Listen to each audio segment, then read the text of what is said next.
백설공주. 옛날 아주 먼 옛날 어느 나라의 왕비님이 여자아이를 낳았습니다. 살결은 눈처럼 희고 입술은 피같이 붉으며 머리카락과 눈동자는 새까만 정말 예쁜 아기였습니다. 그래서 모든 사람이 아기를 백설공주라 불렀습니다. 백설공주는 자라면서 점점 더 예뻐졌습니다. 그런데 슬프게도 왕비는 공주를 낳은 후 몸이 약해져 백설공주가 7살이 되던 해 세상을 떠나고 말았습니다. 죽기 전에 왕비는 백설공주를 불러서 약이 든 조그만 병을 건네주면서 슬픈 듯이 말했습니다. 내가 죽으면 틀림없이 새어머니가 오실 거다. 위급할 때가 닥치면 이 약을 얼굴과 손발에 바르도록 해라. 위험이 사라지면 숲속에 있는 샘물에 가서 씻으면 된다. 부디 나쁜 사람에게 속지 말아라. 이렇게 말하고 왕비는 마침내 숨을 거두었습니다. 왕비가 말한 대로 왕은 곧 2번째 결혼을 해서 젊은 왕비를 맞이했습니다.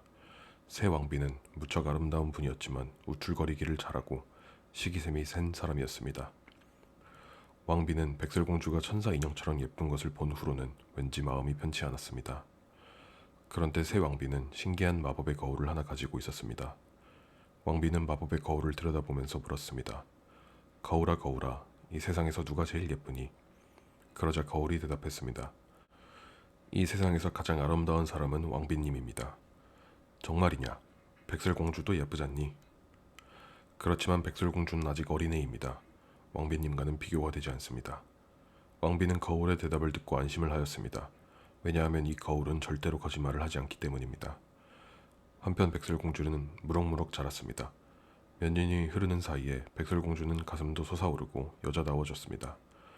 그러던 어느 날 마법의 거울은 왕비가 두려워하고 있던 대답을 했습니다. 백설공주가 아주 약간 예쁘답니다. 뭐라고? 왕비는 깜짝 놀라 얼굴이 청백하게 변했습니다.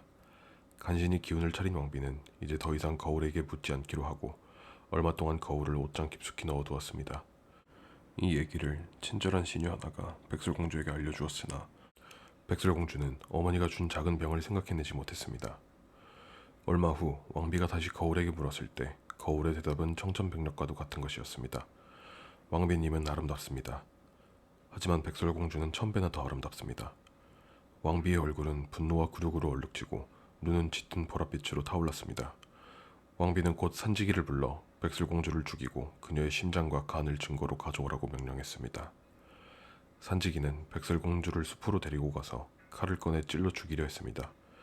백설공주는 시키는 대로 할 테니 제발 목숨만 살려달라고 울면서 애걸했습니다.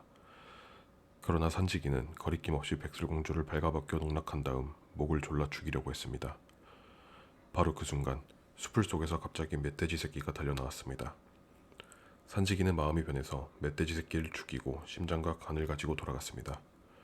왕비는 심장과 간을 보자마자 개에게 던져주었습니다. 한편 백설공주는 깊고 깊은 숲속에 홀로 남아 훌쩍훌쩍 울고 있었습니다. 어떻게 하면 좋을지 몰랐습니다. 한참 동안 울고 난 백설공주는 무턱대고 더 깊은 숲속으로 들어갔습니다. 다행히 해가 저물기 전에 조그마한 오두막을 발견했습니다. 들어가 보니 집안에 있는 물건은 하나에서 10가지 어린이용처럼 작았고 식탁 위에는 7명분의 접시와 나이프 그리고 포크가 나란히 놓여 있었습니다. 피로에 지친 백설공주는 요리와 빵을 먹고 포도주를 마신 다음 침대에 누워 정신없이 잠들고 말았습니다. 얼마 후 7명의 난쟁이가 돌아왔습니다. 7난쟁이는 광산에서 금이나 구리를 캐는 사람들이었는데 머리는 모두 어엿한 어른이었지만 다리가 굽어 키는 어린애 정도밖에 되지 않는 난쟁이였습니다. 백설공주로부터 계모에게 죽을 뻔한 이야기를 듣자 난쟁이들은 요리와 빨래, 바느질 등을 할 줄 안다면 집에 있어도 좋다고 말했습니다. 하지만 백설공주는 그런 일을 한 번도 해본 적이 없었습니다. 어쩔 수 없이 백설공주는 난쟁이들의 잠자리 시중을 들면서 이 집에서 지내게 되었습니다.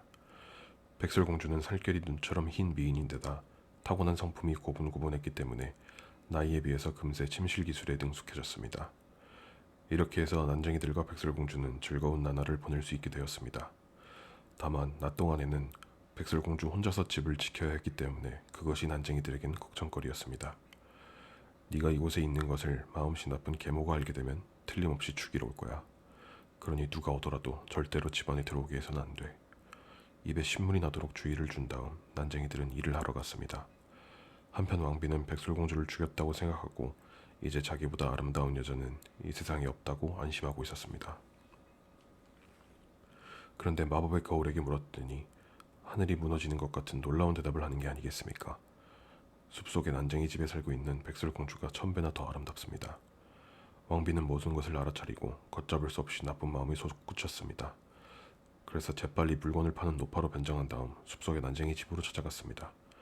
문을 두드리는 소리가 났지만 백설공주는 난쟁이들의 말이 생각나 문을 열지 않고 창문으로 밖을 내다보았습니다. 어머, 예쁜 아가씨네. 얼굴에 회장을 한다면 성에 계시는 왕비님보다 더 예뻐질 거예요. 노파는 갖은 아양을 떨면서 여러 가지 화장품을 보여주었습니다. 그리고 백설공주가 입술 연지를 탐내자 선심을 쓰듯 그것을 주었습니다. 백설공주는 몹시 좋아하며 입술 연지를 발랐습니다. 그러자 입술이 낙타의 입처럼 흉측하게 부풀었습니다. 여느 때와 같이 해가 질 무렵에 돌아온 난쟁이들은 모든 이야기를 듣고 백설공주를 숲속의 샘으로 데리고 가서 입술을 씻어주었습니다. 부풀었던 입술은 거짓말처럼 가라앉고 백설공주는 본래의 아름다운 얼굴로 돌아왔습니다. 그 할머니는 계모가 틀림없어. 이제부터는 수상한 사람한테 물건을 받으면 안 돼. 다음날 난쟁이들이 단단히 주의를 주고 일을 나가자 이번에는 속옷을 파는 젊은 여자가 찾아왔습니다. 너무나 변장을 잘해서 백설공주는 속옷 장수가 왕비라는 사실을 알아차리지 못했습니다. 가진 말을 다해 집 안으로 들어간 속옷 장수는 예쁜 속옷을 꺼내면서 말했습니다. 남자분을 즐겁게 하려면 촌스러운 속옷을 입고 있으면 안 돼요. 백설공주는 너무나 갖고 싶어서 난쟁이 집에 있던 금화를 주고 속옷을 샀습니다. 그런데 그 속옷에는 독이 묻어 있었기 때문에 입자마자 온몸이 짓무르기 시작했습니다. 백설공주가 울고 있는데 때마침 난쟁이들이 일을 마치고 돌아와 약초를 달여 목욕을 시켜주었습니다. 그러자 이번에는 본래 모습대로 돌아왔습니다. 다음날 난쟁이들은 일을 나가면서 또 주의를 주었습니다. 수상한 장사꾼한테 물건을 사서는 안 돼. 해가 중천에 뜰 무렵 창 밑에서 노랫소리가 들려왔습니다. 내다보니 시골 여자가 바구니를 내려놓고 잠깐 쉬면서 사과를 먹고 있었습니다. 바구니에는 먹음직스러운 사과가 가득 담겨 있었습니다. 너무나 맛있게 보여서 백설공주는 사과 장수가 권하는 대로 한 개를 얻어 먹었습니다. 사과에 독이 들어있었는지 당장에 목이 아파오고 흰 살결은 흑빛으로 변했습니다.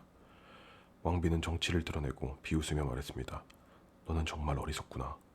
이번에야말로 어떤 물로 씻고 어떤 약을 발라도 소용없을 거다. 왕비의 말대로 난쟁이들이 어떠한 방법을 써도 흑빛으로 변한 백설공주의 살결은 원래대로 되돌아오지 않았습니다.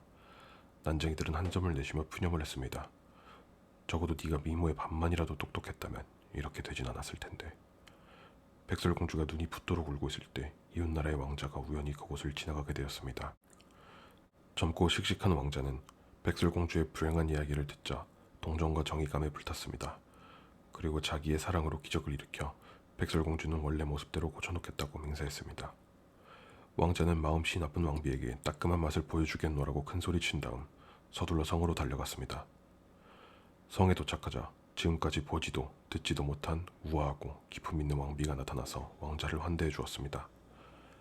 왕자는 첫눈의 왕비의 아름다움에 매혹되었습니다. 그리고 왕비의 기지 넘치는 이야기를 듣자 그토록 동정했던 백설공주가 어쩐지 아주 바보스럽게 느껴졌습니다. 게다가 흑빛이 된 백설공주보다는 오히려 왕비가 진짜 백설공주 같아 보였습니다. 젊은 왕자는 아름다운 왕비를 사랑하게 되었습니다. 왕비도 씩씩한 왕자에게 사랑을 느끼게 되었습니다. 어느 날 밤, 두 사람은 성의 발코니에서 서로 사랑을 고백했습니다. 왕비는 요염하게 빛나는 눈으로 왕자를 지그시 바라보면서 두 사람의 사랑을 이루기 위해 반드시 해야 할 일이 있다고 말했습니다. 그것은 늙어뻗진 왕을 저 세상으로 보내는 일이었습니다. 왕자는 쾌히 승낙했습니다. 일이 성사되어 왕비와 왕자는 성대한 결혼식을 올렸습니다. 신혼 첫날 밤 잠자리에 들기 전에 왕비는 마법의 거울을 꺼냈습니다. 그리고 갑자기 벽에 집어던져 깨버렸습니다. 왜 그러는 겁니까?